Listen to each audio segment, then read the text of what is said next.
Então, o que acontece? O pessoal disfarça com aquela balinha de menta. Tem restaurante mais simples que eles vendem até os chicletes no caixa. Agora, na época de Jesus, como é que fazia isso? As pessoas não tomavam banho todo dia. Não tinha água para isso. Então, imagina Não tinha que água, não tinha banheiro. O cheiro não é... Então, como você faz para conseguir comer junto a uma pessoa, ao lado dela, com aquele cheirinho? Você chega, manda lavar o pé dela, daí a questão do lava-pés, o empregado mais simples lava, e tem que ser muito simples mesmo. Você está entendendo? Quem é que lavava o pé das pessoas que chegavam para almoçar para aquele convidado? Primeiro assim, imagina que nós estamos em Israel, uma terra seca, árida, muita poeira, e não tinha sapato, eram sandálias. Então você imagina que o pé ficaria ressequido e com... Cheio de poeira até o joelho. E você sabe, quando está numa situação de calor extremo, eu brinquei, não foi com vocês, não foi com outro grupo, estou confundindo. Eu brinco com o pessoal quando está escavando alguma coisa para refrescar. Eu vou dar uma dica até para você, se você já não souber, de repente você até já sabe disso. Estou com calor tremendo. Pega às vezes um refrigerante, qualquer coisa, pega um pouquinho de gelo ali da garrafa mesmo e passa na orelha, nos pontos aqui na orelha aqui, no lobo da orelha aqui, ou no nariz, aqui nas têmporas, refresca automaticamente. Interessante. Mas na hora, faz assim, a pessoa refresca. Interessante, fala mais. Mas refresca mesmo, refresca assim que parece que a pessoa tomou um banho. Notou com calor, passa ali um pouquinho. Nossa, o que você fez? Não, só peguei as extremidades ali. Acabei de criar um ar-condicionado portátil. Mas é verdade. Refrigerador humano portátil. Acabei de pensar. Faça esse teste. E com o pé também, se você molha o pé, porque quando a pessoa está com muito calor, ele molha o pé na água, que alívio. Então, além de higiênico, dava aquela refrescância. Então você tinha que mandar lavar o pé da pessoa, mas não desamarrar as sandálias dela, isso é interessante.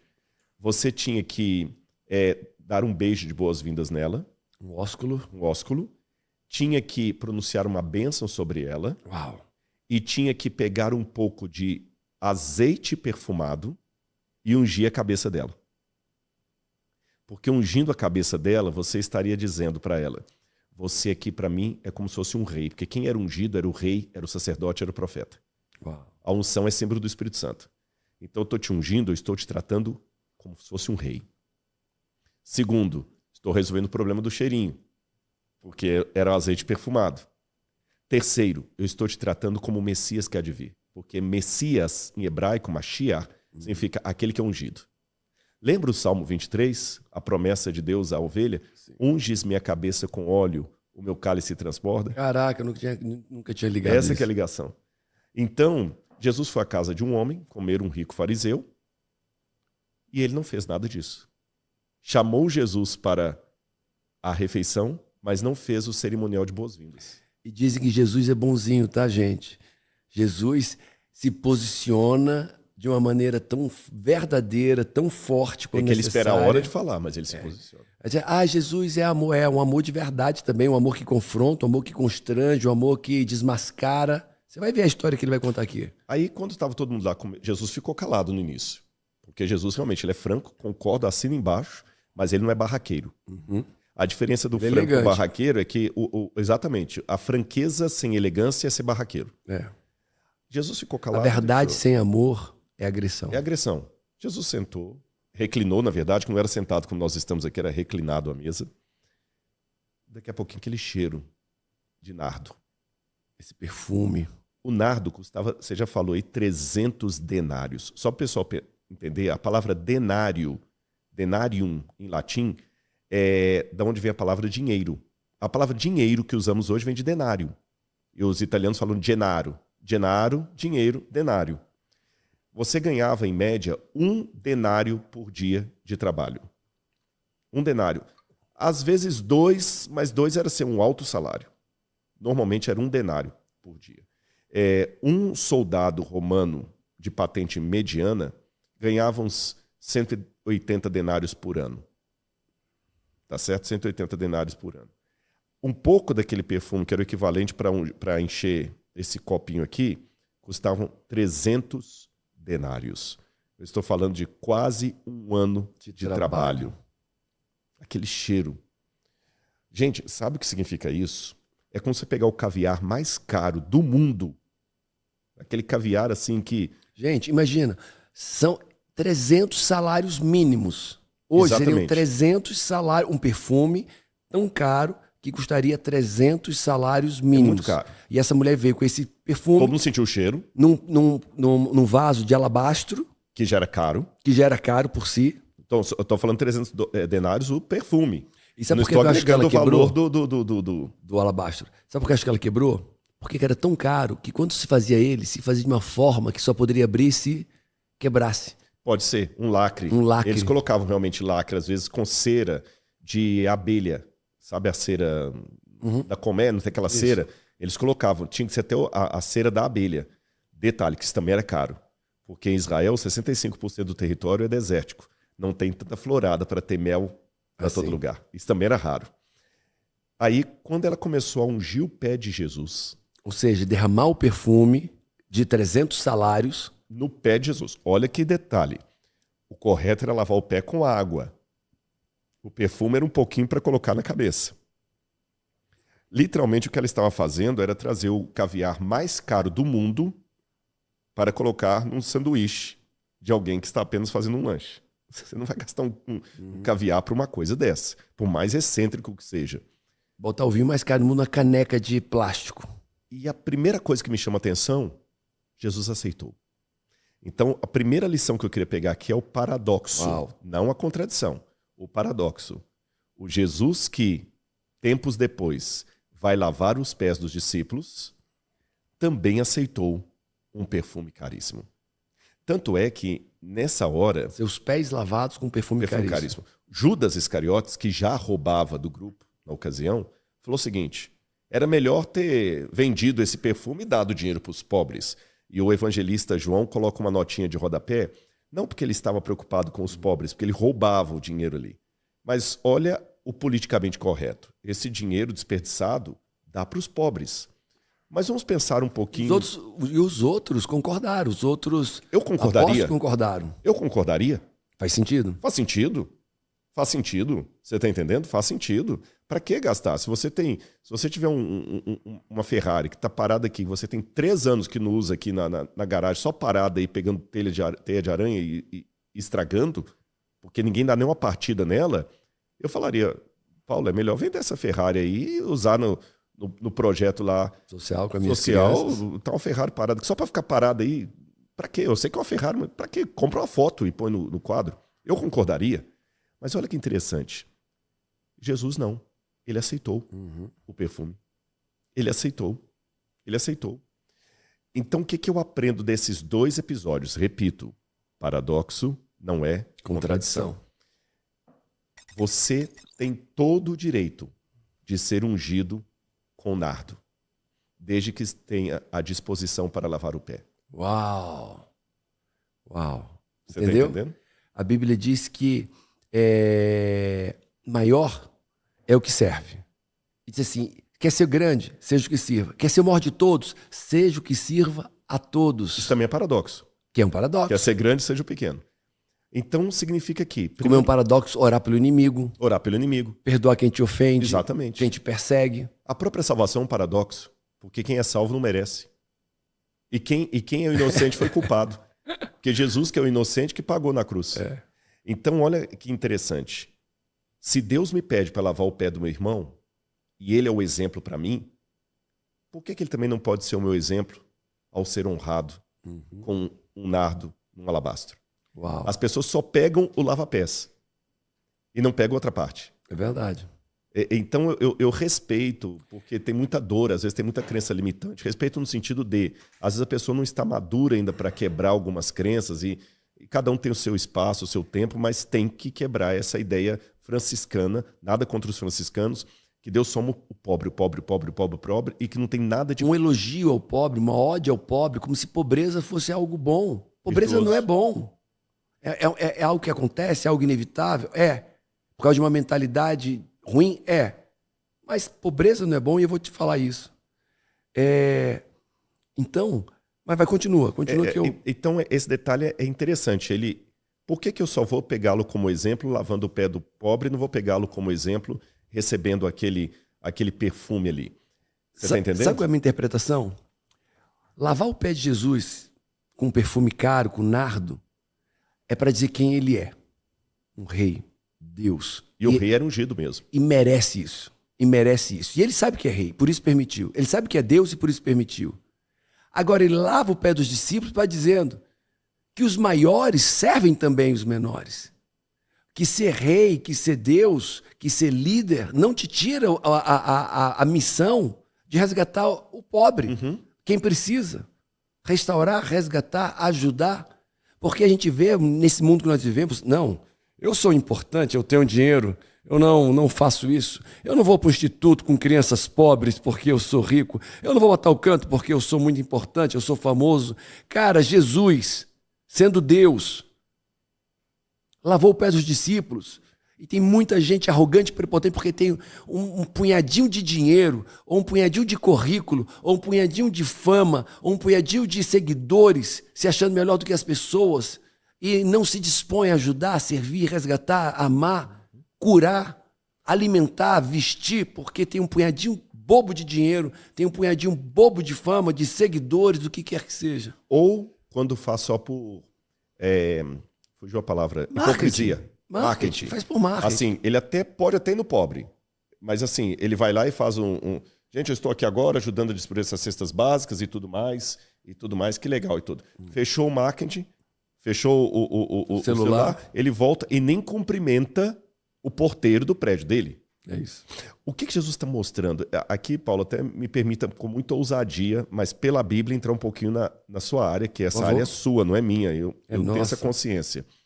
O que Jesus está querendo ensinar com esse paradoxo de um Deus que aceita entrar como rei, mas monta no jumentinho, aceita ser ungido com perfume caríssimo, ele comeu caviar, mas ele lava o pé dos discípulos, é uma coisa que eu aprendi até com a Glorinha Calil. Se tem uma socialite que eu admiro, nunca vi pessoalmente, queria ter o privilégio de um dia conhecê-la, que é uma pessoa assim, ela fala, ela é sempre muito prática nas coisas que ela fala. E uma vez ela estava num programa de TV, e o tema do programa era sobre bolsas falsificadas da 25 de março. E eles levaram um especialista ali, e pasmem, o próprio especialista não tirou nota 10. Houve bolsas falsificadas que estavam tão bem feitas que enganou o especialista da Gucci, da Louis Vuitton, que estava ali, eu não lembro mais qual a marca. E a Glorinha Calil veio depois dar o pincelado dela, né? Aí ela falou assim, gente, aqui, qual que era a preocupação? Como é que uma mulher vai saber finalmente se ela está comprando uma bolsa de grife original ou uma falsificada, porque na época tinha até uma empresa, não vou falar o nome aqui por questão ética, que a mulher foi até punida porque ela comprava roupas falsificadas, bolsa falsificada e colocava numa loja de luxo na Avenida Paulista. Ah, tá. Você tem, ou nos Jardins, alguma coisa Jardins. assim. Nos Jardins. Quem resgatar a história vai saber de quem que eu estou falando. Pelo menos disseram que era fazer isso, né? Hã? Pelo menos disseram que ela Disseram, mas ela foi processada, então por isso que eu não estou dando nome e tudo. Ela já morreu, né? Eu não sabia. Mas é o que falaram na época, então não estou dando nome nem nada, mas o tomo do programa era esse. E aí, Glorinha Calil, ela deu uma resposta sábia. Ela falou assim, gente, veja bem, é lógico que eu não vou aqui favorecer a falsificação de uma marca, porque isso é crime. Mas já que a preocupação de vocês, e se eu comprei enganada, quem dá a legitimidade de uma bolsa não é a etiqueta, é quem está usando. Uau! Porque se você usa com postura... Eu digo isso para minha esposa, meu amor, você pode bote o que estar você quiser, com que você falsa... vai estar bonita e elegante. Poxa vida, Só não bote uma roupa falsa. Mas assim, repito, ela não estava fazendo nenhuma apologia à falsificação, mas ela quer dizer, quando uma mulher... era mulher porque a tema era bolsa, mas isso vale para o homem também. Quando uma pessoa veste algo com classe, ainda que seja falsificado, ninguém vai pensar que é falso, porque ele tem classe para vestir. Mas se ele não tiver classe para vestir, ele pode usar o verdadeiro, que todo mundo vai achar que é falso. É isso aí. Então, o que acontece? O que Jesus está querendo que nós tenhamos... O que está ostentando, o que quer aparecer. Exatamente. O que Jesus quer que nós tenhamos sucesso na vida não é apenas o sucesso aparente. Porque se o sujeito tiver apenas sucesso aparente, ele pode estar com milhões na conta. Ele não vai passar de um eterno emergente. Isso. E aquele rico que não tem pose de rico. É como aquela pessoa que saiu da comunidade carente, mas a comunidade carente não saiu dela. E justamente esse que não saiu emocionalmente, né, da comunidade, saiu apenas fisicamente, Aí que ele quer ostentar cada vez mais, ele quer humilhar os outros, porque ele acha que no humilhar o outro, Ele é maior. ele é maior. Aí ele começa a desdenhar de todo mundo, é aquele chato que vai num restaurante, até Michelin, ele vai querer achar defeito na comida e vai querer chamar o chefe para tirar um desaforo. Pega um vinho e diz que não tá bom. Volta que não tá bom. Não tá bom. Vai jogar aquela frase, você sabe com quem você está falando? Sabe quem sou eu? Que é a frase mais ridícula que tem, a frase mais brega que tem. Você sabe com quem você está falando? O belo não demanda atenção, o belo é belo. E ele quem é, não precisa dizer que é. Não precisa que é. E ele vai ser um eterno emergente usando o Louis Vuitton. Tá cheio de emergente, amigo. Exatamente. Agora, quando ele é uma pessoa nobre, cara, ele pode estar com sandália havaiana e bermuda na praia. O pessoal vai perceber que ele é diferente. E quer ver o exemplo máximo disso? Deus. Agora eu vou colocar um outro paradoxo para você aqui. Caraca. Como você fala? Segura essa aí. Eu estava agora na casa do Tiago e da Karine, nossos amigos, né? E a gente estava conversando lá um pouquinho e até eu estava conversando com a moça que serviu a gente ali depois. Eu estava falando alguma coisa de Bíblia, ela estava ouvindo. Depois ela vai me perguntar alguma coisa sobre Jó, sobre o livro de Jó. E eu conversei com ela um pouquinho sobre Jó e ela falou, gente, eu fiquei arrepiado com isso aqui. No final do livro de Jó, você vê que é a luta de Deus contra o mal, que ele simboliza pelo Leviatã e o Behemoth, aqueles dois monstros que Deus luta e Jó presencia, né? Existe um grande conflito entre o bem e o mal, entre Deus e o diabo. Mas raciocina comigo, Paulo. Deus é onipotente, onisciente, onipresente. Para ter uma luta, Deus não pode lutar com os poderes de Deus. Isso. Porque se ele lutasse com o poder de Deus, não teria luta. Teria nem massacre, não teria nada, não teria. Seria mais forte que o Popó contra o Bambam, né? Muito mais. Seria o Popó contra uma... seria uma luta do Popó contra uma criança recém-nascida. De 2 meses. Ou menos. Só o fato de ter uma luta de Cristo contra Satanás significa que ele baixou o nível para poder ter o conflito. Se ele baixou o nível, baixou de que maneira? Quando ele esteve aqui na Terra, ele não enfrentou o diabo com raios. Não. Ele falou, eu poderia chamar a minha legião de anjos. Não chamou. Ele nem precisava. Ele não lutou contra o diabo usando anjos, nem raios, nem trovão, nem terremoto. Ele usou o quê? O seu caráter e a sua autoridade. Deus vence o diabo mais por sua autoridade e caráter do que pelo seu poder no sentido de raios. Uau. Ou seja, obrigar você a ficar de joelho e beijar o meu pé quando eu estou com uma arma na mão é fácil. Convencer alguém a fazer isso aí eu tenho autoridade. Então você tem que saber o que você tem. Você tem autoridade ou você tem um revólver? Há pessoas que a riqueza para ele é uma autoridade. Ele é maior do que a riqueza. Ele pode estar na praia comendo um milho daqueles cozidos de praia ou no restaurante Michelin. Ele tem algo que perpassa, e esse algo é respeito pelo semelhante, seja ele o dono de uma grande empresa, um CEO, ou seja ele o flanelinha que acabou de limpar o carro dele. Ele tem nobreza de caráter. Por isso que ele quer recebendo um perfume caríssimo ou lavando o pé dos discípulos, ele é humilde. Ele é ele. Mas ele nunca é humilhado. Uau. Aqui outro paradoxo. Ser humilde não significa ser humilhado. Que as pessoas pensam que é. Exatamente. Olha só, teve uma vez uma moça disse, você é rico. Aí eu disse, é verdade. Você é isso, é verdade. Mas você está me xingando ou está me elogiando? Eu estou xingando. Rico é sinônimo de uma... Porque Jesus... Eu disse, minha filha, deixa eu te dizer uma coisa. Eu não sei de quem você é filha, mas eu sou filho do rei. Eu sou filho do dono do ouro e da prata. Aquele que eu chamo de Abba, pai, paizinho. Aquele, se eu sou um pai que eu sou para os meus filhos, com todos os meus erros, imagina o que Deus é para mim. Se eu dou o melhor para os meus filhos aqui em casa, Júlia, Mateus, imagina o que Deus tem dado para mim. É o Deus do ouro e da prata, é meu pai.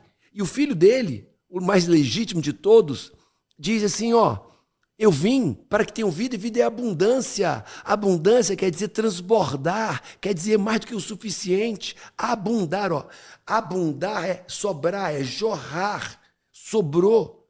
Então eu vim para que tenham vida e vida em abundância. Eu creio nessa abundância. E qualquer coisa diferente de abundância na sua vida é uma disfunção. Não é o propósito inicial de Deus. Porque Deus pensa para a minha vida mais do que eu consigo pensar, ou sonhar, ou imaginar.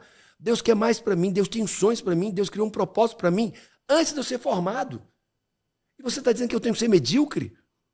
Minha filha, agora tem o ladrão. O ladrão veio para matar, roubar e destruir. E você quer ficar na vida escassa? Por que você está me dizendo, amiga? É que você tem uma mentalidade satânica e demoníaca. A escassez. Você acredita que para alguém ganhar, alguém tem que perder. Isso é uma mentalidade satânica, não é uma mentalidade de Deus abundante. Porque Deus diz que você pode ter, você pode ter, você pode ter.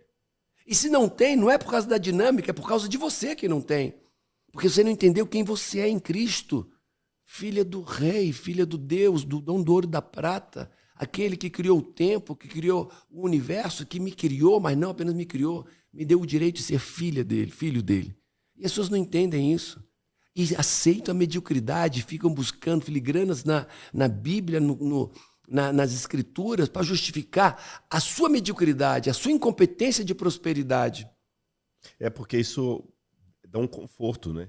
Agora, tem uma coisa também que a gente tem que colocar. Às vezes, vamos separar um pouquinho a salvação do que Deus pode me dar nesse mundo no seguinte aspecto. Mas eu penso assim, haverá pessoas que dificilmente vão sair da mediocridade por razões pessoais delas. E como é que Deus faz? Eu não vou agora fadar todo mundo ao inferno por causa disso. Eu acho que Deus apenas fala assim, filho, é uma pena que você poderia ter mais. Eu vou dar um exemplo bíblico, que a gente estava até conversando no almoço também. Quando Deus chamou o povo de Israel no concerto ali, no acordo, na aliança do Sinai, sabe quantos que deveriam ser sacerdotes e comparecer diante de Deus? Todos os israelitas. Uau. Porque ele falou, vocês serão povo santo, nação eleita, sacerdócio real. Povo santo, nação eleita, sacerdócio real. Subam com Moisés ao monte. Se preparem, jejuem, subam ao monte. Mas por crenças limitadas e outras coisas, merecimento, uma série de coisas, dá para fazer até uma análise psicobiográfica do povo de Israel. Psicobiográfica não é psicográfica. É uma análise psicológica do comportamento deles. Eles ficaram com medo. Várias vezes ali no Êxodo e no livro de Números, você percebe esse medo. Não, Moisés, fale você, não fale Deus. Nós não queremos que Deus fale mais, fale Moisés. Tem até a música do Brunão Morada que fala disso. Exatamente. Moisés, suba em meu lugar. Suba em meu lugar. Moisés subiu. Aí Deus fala assim, poxa, que pena, Moisés. Eu tinha plano de todo mundo ser sacerdote. Mas já que eles estão com medo, caraca, só a tribo de Levi que vai ser sacerdote. E da tribo de Levi, só um vai vir diante do meu trono uma vez por ano. O sumo sacerdote. O povo continuou sendo abençoado. Mas eles podiam ser muito mais. Peguemos as bênçãos de Deus para Israel se Israel fosse fiel. Nossa, tem uma bênção lá que Deus fala assim, isso é forte. Deus fala o seguinte, vocês emprestarão dinheiro a muitas nações e não pegarão dinheiro emprestado com ninguém. Eu recebi isso. Vocês vão ter isso, vão ter isso, vão ter aquilo, papapá. E outra, Israel era para ser... Que passagem é essa, hein? Eu pego aqui agora para você. Vamos ler para as pessoas, que a gente vai profetizar isso na sua vida agora, tá? Nós vamos profetizar isso na sua vida, receba isso. Porque eu recebi na minha vida e vivo isso. A profeta foi para aquele povo de Israel, há quantos anos atrás? 3.500 anos atrás? Israel? Essa promessa foi 1.400 a.C., 3.500 anos atrás. Há 3.500 anos atrás, essa promessa foi feita e eu recebi ela para a minha vida. Eu quero que você receba para você também. Aqui, ó, vou ler para vocês aqui, ó. Deixa eu ver se eu abri aqui a passagem, porque às vezes a gente abre aqui e não mostra o capítulo todo, né? Mas aqui, ó, Deuteronômio 28, eu vou ler do versículo 12 em diante. Deixa eu pegar aqui, ó. Vou ler para vocês aqui. Olha o que Deus falou aqui, ó. Do versículo 28, 12 em diante. 11 em diante, perdão. E o Senhor te dará abundância de bens no ventre, no fruto do teu ventre, e no fruto dos teus animais, e no fruto do teu solo, sobre a terra que o Senhor jurou a teus pais te dar. O Senhor te abrirá o seu tesouro, quer dizer, o tesouro de Deus, o céu para dar chuva à tua terra no seu tempo e para